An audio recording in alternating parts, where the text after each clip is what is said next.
नमस्ते। कभी भी किसी के भी बारे में बिना जाने हमें अच्छा बुरा नहीं सोच लेना चाहिए, क्योंकि जब हकीकत पता चलती है तो पश्चाताप के अलावा कुछ भी नहीं बचता। नमस्ते, मैं प्रीति पांडे जीवन से जुड़ी हुई छोटी छोटी बातों में एक बार फिर से स्वागत करती हूँ। एक बार क्या है, एक रोशनी नाम की लड़की होती है, बड़ी ही पढ़ी लिखी सुशील सुंदर लड़की। उसके बारे में बताने से पहले मैं उसके बचपन के बारे में बताना चाहूँगी। जब रोशनी का जन्म होता है जिस घर में, तो रोशनी के माता पिता है अपने बच्चे को बहुत सी उस घर में खुशियाँ आ जाती है। बड़े अच्छे से रोशनी का लालन पालन करते हैं, अच्छे से देख रेख करते हैं। धीरे धीरे है जब रोशनी पढ़ाई के लायक हो जाती है तो उसको पढ़ाते हैं। रोशनी भी है बड़े अच्छे अंकों के साथ है परीक्षा पास करती है और धीरे धीरे हर परीक्षा में अच्छे नंबर से पास होती रहती है। धीरे धीरे है रोशनी की पढ़ाई पूरी हो जाती है। अब रोशनी के माता पिता को यह लगता है कि क्यों न रोशनी की पढ़ाई पूरी हो गई है, रोशनी शादी के लायक हो गई है, एक अच्छा सा लड़का देख के रोशनी की शादी कर दी जाए। माता पिता अच्छा सा लड़का देख के रोशनी की शादी कर देते हैं। रोशनी भी है खूब पढ़ी लिखी अच्छी सुंदर सुशील यानी लड़की जब शादी हो जाती है अपने ससुराल में भी अच्छे से जीवन है वो जिंदगी निभाती है। थोड़े समय बाद रोशनी को यह लगता है कि वह अब गर्भवती है। रोशनी एक सुंदर बच्चे को जन्म देती है जिसका नाम वह है छोटू रखती है और बड़े प्यार से छोटू का लालन पालन करती है। पति भी खुश हो जाता है, क्योंकि जब परिवार में है नया सदस्य आता है तो परिवार में खुशियाँ तो रहती है, सब कुछ बड़े अच्छे से चल रहा होता है कि अचानक से एक दिन रोशनी को खबर मिलती है कि उसके पति का एक्सीडेंट हो गया। अब रोशनी पर दुखों का पहाड़ सा पड़ जाता है। दुखों का पहाड़ पड़ने पर अब रोशनी को दुखों का पहाड़ जब रोशनी पर पड़ता है और बच्चे के लालन पालन की जिम्मेदारी, परिवार की जिम्मेदारी, सब कुछ है एक साथ रोशनी पर आ जाती है तो रोशनी घबरा जाती है। फिर भी कैसे ही करके रोशनी अपने आप को संभालती है। सारे रिश्ते नातेदार होते हैं रोशनी को हिम्मत बनाते हैं कि कैसे ही करके बेटा तुम्हें अब जिम्मेदारी निभानी है, हिम्मत रखनी है, अपने आप को संभालना है, बच्चे को संभालना है और अच्छे से है जो जितना अपने आप को संभाल सको उतना संभालो बेटा, आगे का बहुत सा जीवन है। रोशनी हिम्मत करके खुद को संभालती है और अपने बच्चे का भरण पोषण के लिए एक बार फिर से है पढ़ाई शुरू करती है। रोशनी है जितना हो सके अपने बच्चे को अच्छे से लालन पालन करना चाहती है, अच्छे से पढ़ाना लिखाना चाहती है। इसके लिए एक बार फिर से पढ़ाई शुरू करती है और एग्ज़ाम देती है सरकारी नौकरी के लिए।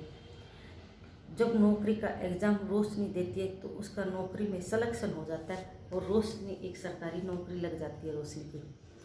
रोशनी है हर भरसक वो प्रयास करती है कि जितना मेरे बच्चे का जितनी देख रेख अच्छे से हो सके मुझे उतनी जिम्मेदारी अच्छे से निभानी है।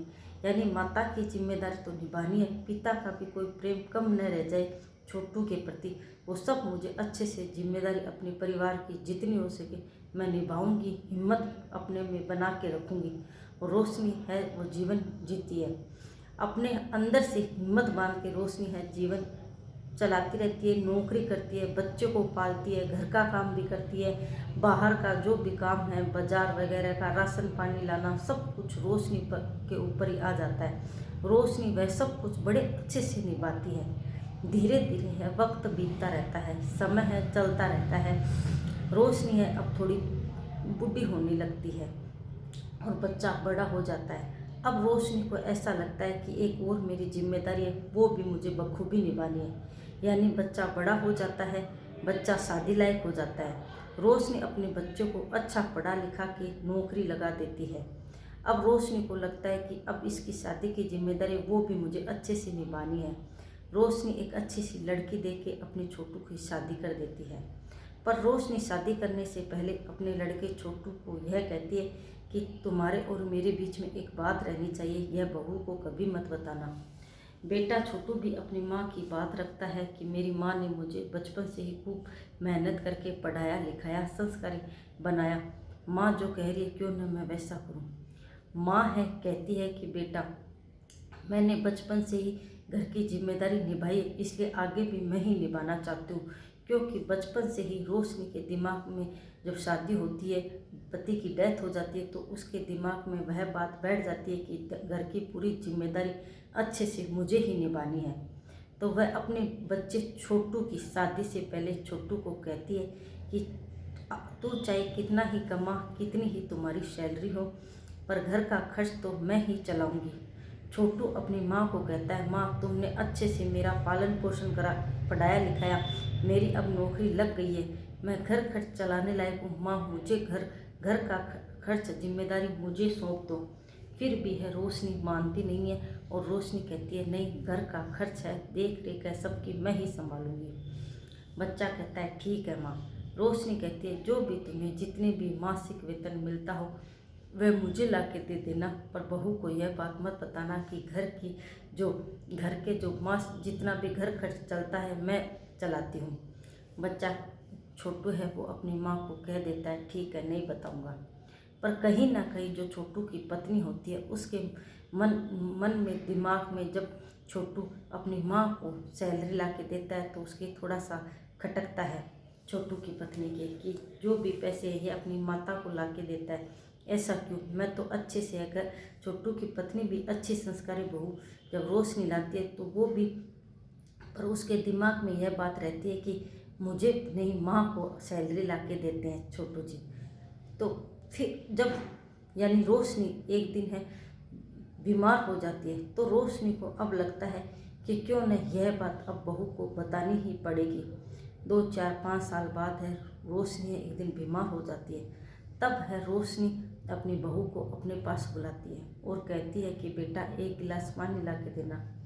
अब छोटू की पत्नी को कहीं ना कहीं मन में उथल पुथल हो रही होती है। अपनी माँ से छोटू की पत्नी अपनी माँ से भी बात करती है शादी होने के बाद, कि माँ फ़ोन करके पूछती है, बेटा तू अच्छे से तो रह रही है ना? तो छोटू की पत्नी भी कहती है कि हाँ मैं अच्छे से हूँ। उसकी पत्नी जब अपनी माँ से बात करती है, यानी छोटू की पत्नी जो बहू आती है घर में, अच्छे से रह रही हूँ, मेरी सासू माँ भी मुझे अच्छे से रखती है, कोई भी किसी भी चीज़ की कमी नहीं है, जो मैं घर में चाहिए वो सब कुछ आराम से पहले ही ला के दे देते हैं, यानी कि खूब है, देख रेख है मेरे घर में, मुझे किसी भी चीज़ की कमी नहीं है। तो माँ भी खुश हो जाती है। पर कहीं ना कहीं छोटू की पत्नी के मन में यह बात रहती है कि आखिर ये माँ को देते हैं, मुझे क्यों नहीं देते, ऐसा क्या कारण है? जब रोशनी बीमार होती है तब रोशनी अपनी बहू को बुलाती है और बहू को बुलाने के बाद कहती है, बेटा 1 गिलास पानी लाना। अब छोटू की पत्नी के मन में यह चल रहा होता है कि आज तो इस बात का पता चल ही जाएगा कि कितनी सैलरी है और कितना इकट्ठा हो गया और कितने पैसे क्या होता है, क्योंकि माँ अब बीमार है। अब रोशनी अपनी बहू को कहती है कि बेटा यह चाबी है इस अलमारी की, इसके अंदर जितने भी छोटू की सैलरी है, एक डायरी के अंदर उस हर महीने के मासिक वेतन मैंने छोटू का जमा करा रखा है, और जो घर का खर्च था इतने महीने तो मैंने पैसे इकट्ठा किए थे नौकरी करके, इतने महीने तो चल गया। अब मेरी वो, मैं कभी भी प्राण है वो छूट सकते हैं, मेरे निकल सकते हैं। अब मुझे ऐसा लगता है कि मैं पता नहीं कितने समय जीऊँ, अब तुम्हें यह जिम्मेदारी निभानी है। इतना सुनते ही छोटू की पत्नी के पैरों नीचे ज़मीन खिसक जाती है। क्यों? क्योंकि इतने महीने, इतने साल जब छोटू की पत्नी को यह लगता रहा कि मेरे जो पति हैं यानी छोटू जो सैलरी ला के देते हैं उनका क्या होता है। जब वो डायरी मिलती है अलमारी में से, रोशनी निकाल के देती है, तो वह देखती है कि जब से शादी हुई है हर महीने की सैलरी है एक डायरी में जमा करा रखी होती है रोशनी ने। अब रोशनी को लगता है कि मैं चल फिर नहीं सकती, तो मैं कैसे जमा करूं? कहीं ना कहीं बहू को यह बात बतानी पड़ेगी, और जो घर का खर्च है अब छोटू को ही चलाना पड़ेगा। यह सब कुछ जानकर छोटू की पत्नी के पैरों नीचे जमीन खिसक जाती है। जो इतने सालों से छोटू की पत्नी के यह मन में था कि माँ जी, जो मेरे पति कमाते हैं क्या होता है किन पैसों का, अब हकीकत उसको पता चल जाती है। तो कहीं ना कहीं हमें किसी के बारे में बिना जाने हमें अच्छा बुरा नहीं सोचना चाहिए, क्योंकि जब हमें हकीकत पता चलती है तो पश्चाताप के अलावा हमारे पास कुछ नहीं बचता। इसीलिए कभी भी किसी के बारे में बिना जाने कुछ भी मन में विचार है वो न लाएं। अगर मेरी बात अच्छी लगे तो वीडियो लाइक और शेयर करना। Thank you.